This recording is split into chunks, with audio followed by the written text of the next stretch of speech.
Hola amigo, bienvenido al canal. ¿Has aceptado a Jesús como tu Salvador? ¿Vas regularmente a la iglesia? ¿Intentas ser un buen cristiano? Pero sigues teniendo pruebas y situaciones muy difíciles. ¿Quieres crecer como cristiano, pero sientes que sigues igual? ¿Quieres tener éxito? Y a veces lo tienes, otras no. ¿Acaso estas situaciones difíciles son porque Dios no está cerca de ti? ¿Seguirás siempre viviendo así? ¿No habrá un cambio en tu vida? Seguramente, en algún momento después de aceptar a Jesús como Señor y Salvador de tu vida, te has hecho planteamientos similares a estos. La buena noticia es que todos nos hemos hecho preguntas similares en algún momento. Mi consejo: genera un estilo de vida que te permita avanzar hasta la siguiente etapa de tu vida.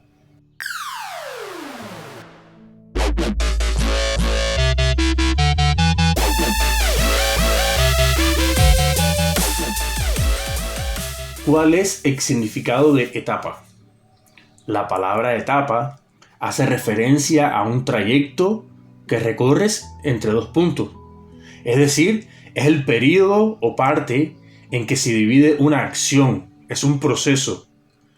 En el contexto como creyentes, no podemos deducir qué cantidad de etapas pasamos cada uno. Solo podemos apreciar que cada etapa que dejamos atrás nos ayuda a alcanzar la madurez espiritual, aunque en cada caso siempre es diferente. En este proceso de conversión tampoco podemos nombrar o contar cada etapa por la que estamos pasando. Esto depende en su mayoría de quiénes somos nosotros delante de Dios y del proceso de Dios para con nuestras propias vidas. Al comenzar una vida como cristianos, nos estamos iniciando en una nueva etapa de vida. La Biblia menciona el término de nuevo nacimiento. En Juan, el capítulo 3, versículo 3, dice: el Señor dijo, el que no naciere de nuevo no puede ver el reino de Dios. Así como una persona no puede hacerse joven sin antes ser un niño, un creyente tampoco puede alcanzar la madurez espiritual sin comenzar por la primera etapa, la cual estaremos denominando como recién convertido, punto de partida. Paulatinamente comienzas un proceso en tu vida por el cual tienes crecimiento espiritual. El crecimiento espiritual es una parte clave de la vida de cualquier creyente. Cuando aceptamos las buenas nuevas, nos comprometemos a ser cada vez más como nuestro Dios. La sorprendente verdad de nuestra fe es que nuestro Dios también quiere transformarnos a nosotros. El habitar en un orden lógico en las esferas de la vida cristiana propicia a que el espacio de nuestra visión espiritual sea aumentado, siendo proporcionales.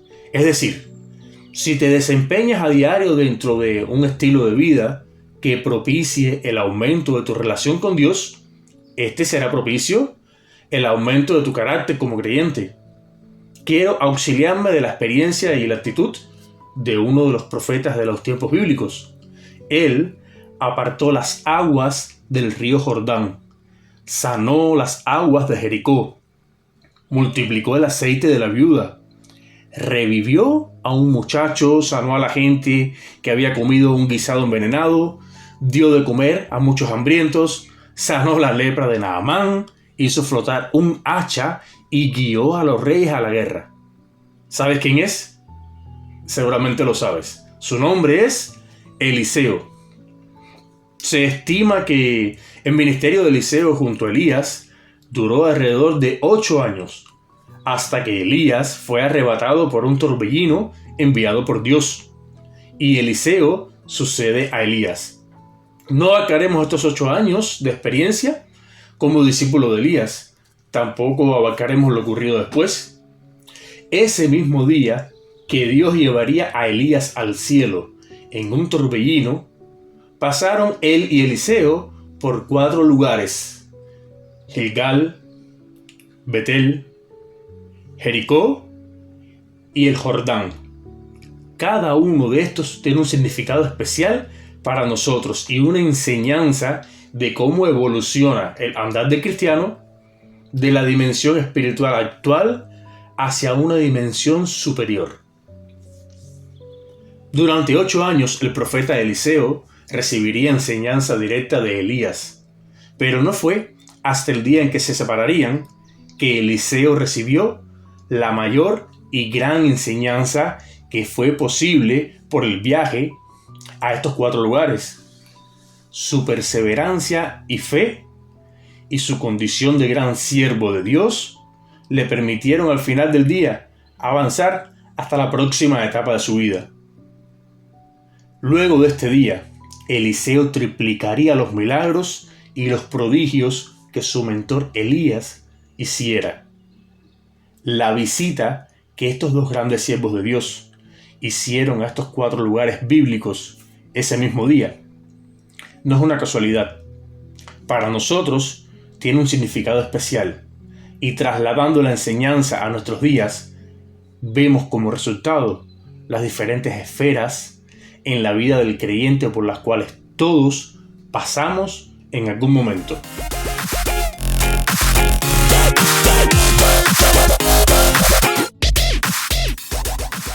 Gilgal. La fe es el punto de partida. Segunda de Reyes, capítulo 2, versículo 1, nos dice que Elías y Eliseo venían de la tierra de Gilgal. Es decir, que habían estado en ese lugar, pero que ya habían salido de allí. Lo primero y principal que debe tener un creyente durante su viaje es la fe, ya que sin fe nada es posible. El no tener fe y aún así vivir una vida cristiana traerían como consecuencias a sus actos pura religión y no un estilo de vida cristiano que sea genuino. La fe es la que hace posible que ya no solo estemos caminando en una superficie y dimensión física, sino que la fe hace posible que ahora caminemos en una superficie y dimensión espiritual. Gilgal significa literalmente círculo de piedras en hebreo, pero además tiene un significado espiritual. Fue en Gilgal donde el pueblo de Israel entró a la tierra prometida. La primera experiencia de ellos en la tierra prometida es aquí, en Gilgal. Allí levantaron un monumento de piedras en forma de círculo, el cual en hebreo se describe como la palabra Gilgal, y el cual dio nombre a este lugar, y en la posterioridad a la ciudad que lleva su mismo nombre. Si piensas en la llegada del pueblo de Israel a la tierra prometida, pues puedes imaginarte cuán felices estaban ellos de haberlo logrado. Habían sido 40 los años que tardaron en la trayectoria desde Egipto hasta este lugar. Tierra prometida también suena muy bien. Es lógico pensar que esta tierra prometida acabaría con los problemas por los cuales ellos habían estado pasando durante 40 años en su trayecto por el desierto. Pero usar la lógica no siempre es lo más adecuado. 40 habían sido los años que anduvo el pueblo de Israel por el desierto antes de llegar a la tierra prometida. Y al llegar a este lugar, el maná cesó y los hijos de Israel tuvieron que vivir por fe y no por vista. Esto aparece en Josué 5. Durante 40 años habían visto una nube de día que los estaba refrescando y el fuego en forma de columna durante la noche que los calentaba y los guardaba del frío, y el maná sobre la tierra. Dios acompañaba al pueblo de Israel de día y de noche durante 40 años, proveyéndoles de agua, comida, abriendo el Mar Rojo, liberando al pueblo de una esclavitud sin siquiera levantar una espada. Entonces, todo esto terminó de repente al entrar en Gilgal. Estos beneficios de los cuales disfrutaba el pueblo de Israel cesaron automáticamente al entrar en Gilgal, tierra donde la fe fue probada. Ahora el pueblo de Israel debía aumentar con creces la fe en Dios para que, a pesar de no estar disfrutando de aquellos beneficios que Dios les estaba dando en el desierto, pudieran mover la mano de Dios y todo lo que emprendieran fuera respaldado y fructificado.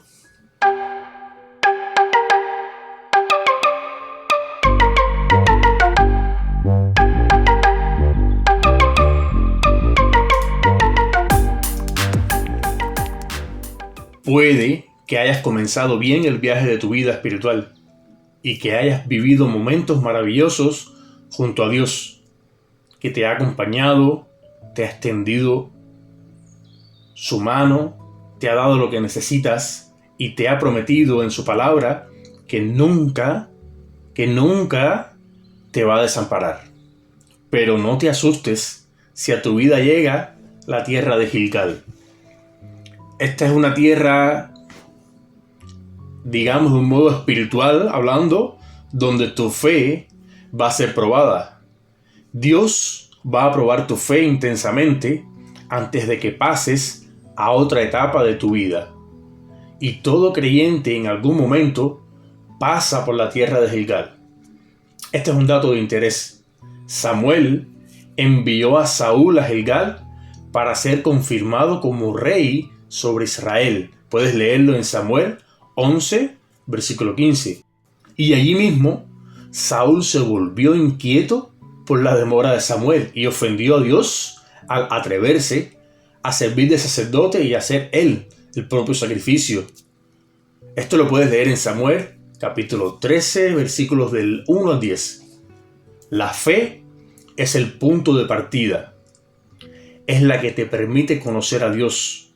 Pero noten que Gilgal es una tierra donde la fe es probada. Entonces, no solo la fe que tú tengas, sino que esa fe va a ser puesta a prueba. A Saúl le fue probada su fe en este lugar. Y para su desdicha, no perseveró en su fe, sino que en vez de esperar paciente y confiadamente por el profeta Samuel, confiar en que todo saldría a tiempo, él mismo realizó una tarea para la cual no estaba preparado. Y por tal motivo, Dios lo desechó, porque su fe fue probada y resultó finalmente no ser genuina.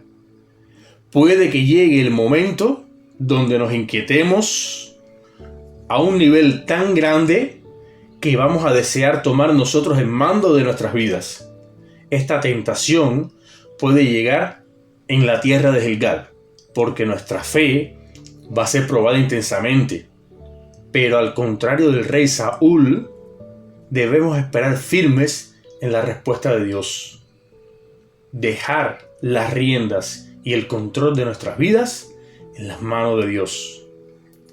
Entonces, como primer paso, es necesario que, sin importar las circunstancias, sin importar por lo que estemos pasando en este momento, es vital para tu vida como cristiano, para mi vida como cristianos, que seamos personas de fe probada. El tiempo de prueba en tu Gilgal no significa que Dios te está retrasando. Tampoco significa que Dios mismo está retrasado. No significa que Dios te ha dado la espalda, no significa que las cosas están empeorando. El Gilgal que llega a cada una de nuestras vidas significa entrenamiento. Significa que Dios está fraguando nuestro carácter. Significa que Dios está forjando en nosotros una fe genuina, probada. Cada etapa nueva que se avecina requiere de fe para poder iniciar la misma.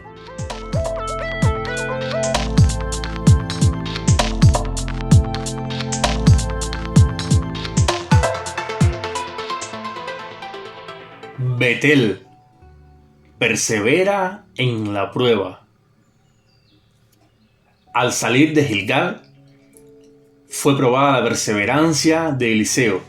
Eliseo sabía que Elías le sería quitado ese día. Y además, el mismo Elías le dijo a Eliseo: quédate ahora aquí, porque Jehová me ha enviado a Betel. Podemos fijarnos que Elías no le dijo a Eliseo: Jehová nos ha enviado a Betel, sino que él dijo: me ha enviado. Ahora ya puedes quedarte aquí, en la tierra de Gilgal. En pocas palabras, luego de 8 años de aprendizaje como discípulos, Elías le estaba dejando saber a Eliseo que ya estaba listo para seguir su camino.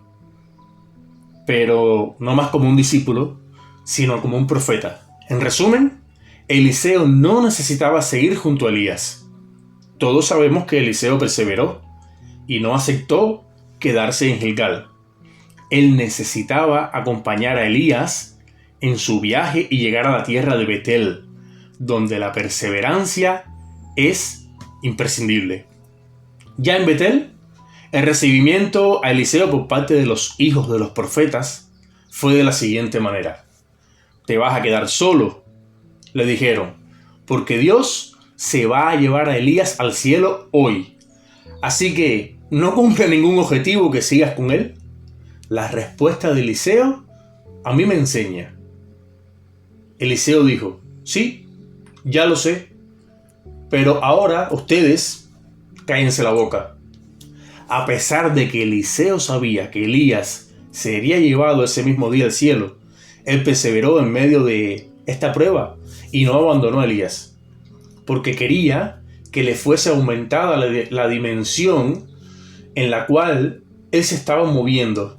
Él quería que su dimensión espiritual fuera aumentada, y para esto estaba perseverando junto a Elías. Sabía que la etapa de vida en la cual él se encontraba estaba llegando a su final y que iba a comenzar una nueva etapa en su vida, pero quería hacerlo de la mejor manera. Él confiaba en que debía perseverar junto a Elías. Betel es un lugar de perseverancia. Jacob se encontraba durmiendo en una piedra, la tenía por almohada en este lugar, y tuvo una visión que le afectó profundamente. Al ver una escalera desde el cielo y ángeles de Dios que subían y bajaban, en ese lugar también le fue confirmado el pacto a Abraham, y a Jacob decidió llamarle Betel, que significa casa de Dios. Pero lo más significativo fue la segunda vez que Jacob visitó Betel. Esa vez, Jacob luchó toda la noche con el ángel de Dios y logró tener la bendición. ¿Por qué? Porque perseveró. Es importante saber que el hecho de que estemos en Betel, Betel tiene como significado la casa de Dios. Es el significado literal de esta palabra. El hecho de que estemos en Betel no quiere decir que estamos exentos de pruebas. En este mismo Betel, significa casa de Dios, un hombre llamado Jeroboam implantó la adoración a un becerro de oro. Esto lo puedes encontrar en Primera de Reyes, capítulo 12, versículos del 26 al 30. Esta ciudad, que antes se llamaba Betel, ahora sería llamada Bet-Afen, casa de maldad. Es su significado. Y lo puedes encontrar en Oseas, capítulo 4, versículo 15. Es decir, que aunque hemos sido capaces de llegar a Betel, no quiere decir que en Betel estemos exentos de pruebas tan fuertes como estas. Pero hombres como Oseas, hombres como Amós y hombres como, por ejemplo, Josías, perseveraron hasta echar fuera toda idolatría de Bet-Afen, recuperando el nombre y el significado original, que era Betel, casa de Dios, y no más casa de maldad. Betel nos enseña que aún estando en la casa de Dios, es importante la perseverancia, y que estar en la casa de Dios no significa que las pruebas van a cesar. Nota como en Betel los hijos de los profetas intentaron desanimar a Eliseo para que éste no siguiera adelante. La experiencia de Eliseo en Betel, cuyo significado es casa de Dios, nos trae una linda enseñanza. Dentro de la casa de Dios también nos podemos encontrar a personas que por diversos motivos han intentado desalentarnos, así como los hijos de los profetas lo estaban intentando con Eliseo. La casa de Dios no es un lugar donde solo hay personas perfectas. Allí también nos vamos a encontrar pruebas. La actitud de Eliseo nos dice que en las pruebas también es posible tener perseverancia y que en la perseverancia está la bendición. No es posible tener crecimiento espiritual si somos derrotados por las pruebas que nos van a llegar estando en la tierra de Betel. No es posible poder comenzar esa nueva etapa que está a punto de llegar a tu vida si en Betel, si en la casa de Dios, no eres capaz de tener perseverancia.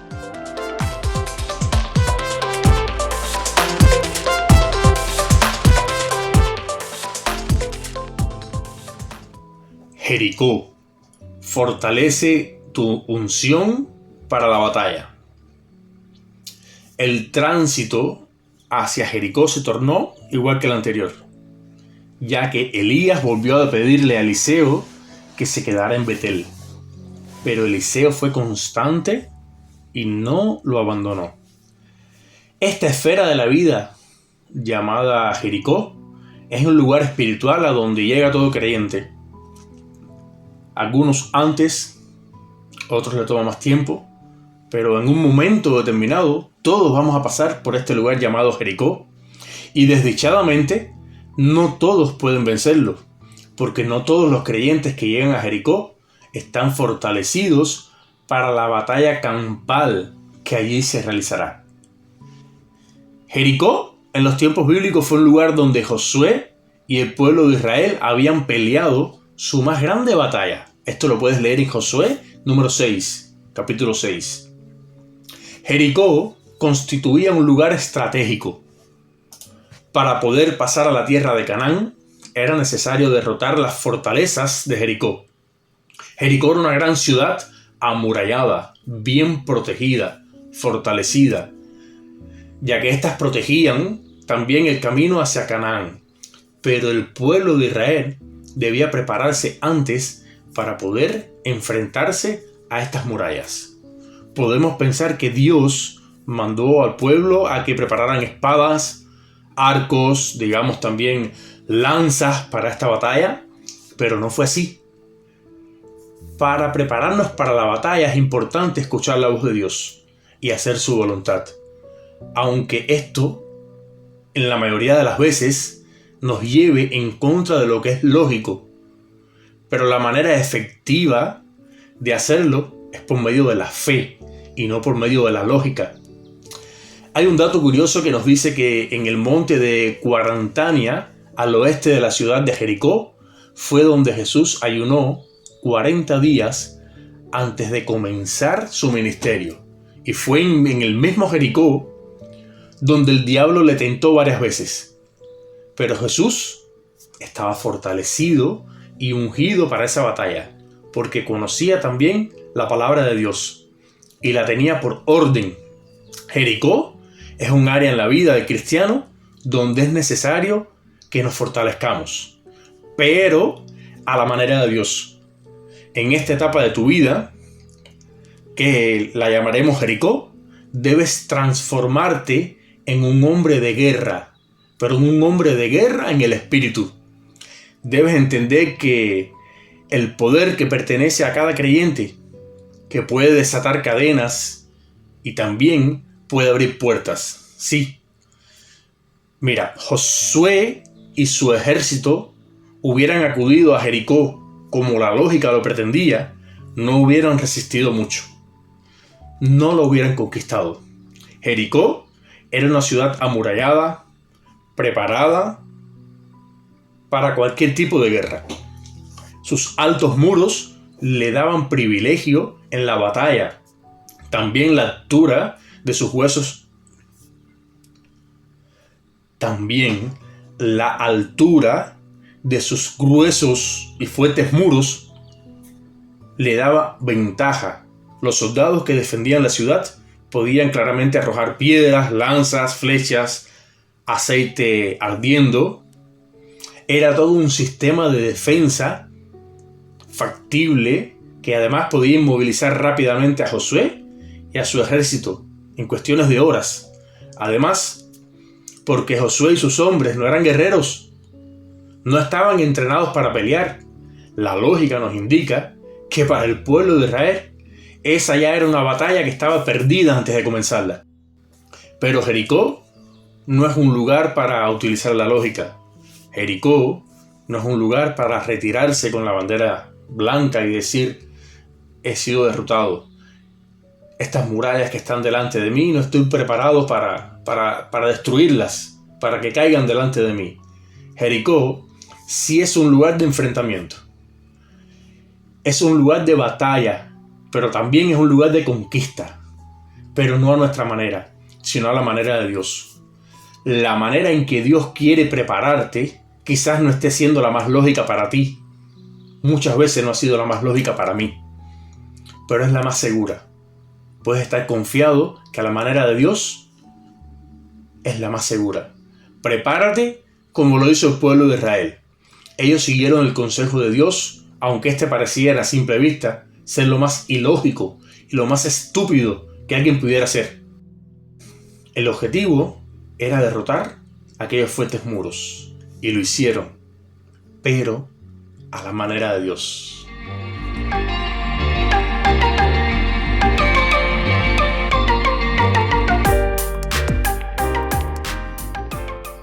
Jordán, cambia tu visión hacia una nueva etapa.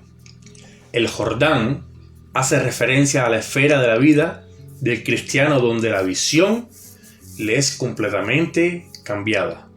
Y desde ese momento ya no solo vemos el mundo físico que nos está rodeando, ahora también somos capaces de percibir un mundo espiritual en el cual vivimos y el cual es real. El ministerio de Juan el Bautista se llevó a cabo en las riberas de este río, el río llamado Jordán. El hecho de que en este lugar se comenzara por primera vez a bautizar a los creyentes nos dice mucho. Los creyentes se bautizaban en este lugar con el objetivo de cambiar su visión. Así cambiaban su perspectiva de religiosidad farisea a genuina visión espiritual, a cristianos, conociendo que con este paso ofrendaban su vida para que Dios la dirigiera. El bautismo en el Jordán dejaba ver también a todos los demás que la persona bautizada reconocía públicamente que su vida estaba tomando un cambio. El lugar espiritual llamado Jordán es donde dejamos nuestra visión humana de las cosas y las cambiamos por una visión espiritual de Dios. Finalmente, Elías y Eliseo viajaron hasta los bancos del río Jordán, donde el Señor probó la visión de Eliseo. El profeta le dijo a su siervo: pide lo que quieras que haga antes de que yo sea quitado de ti.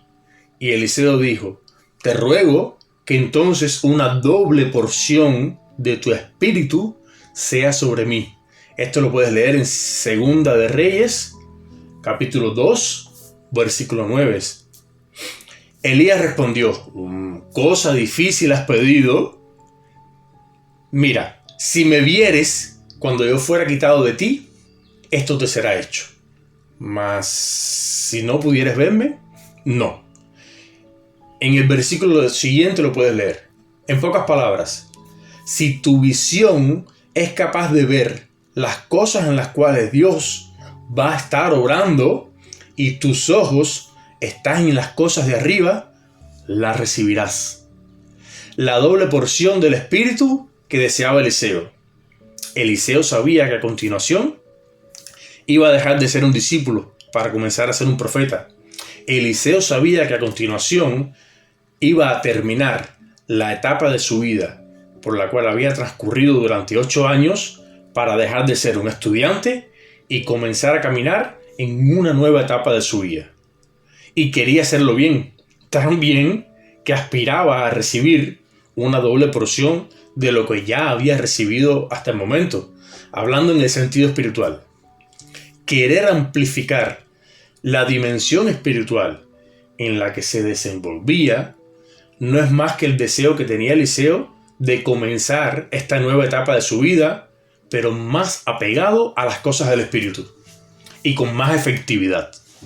Aquí vemos claramente que esto tenía una última exigencia.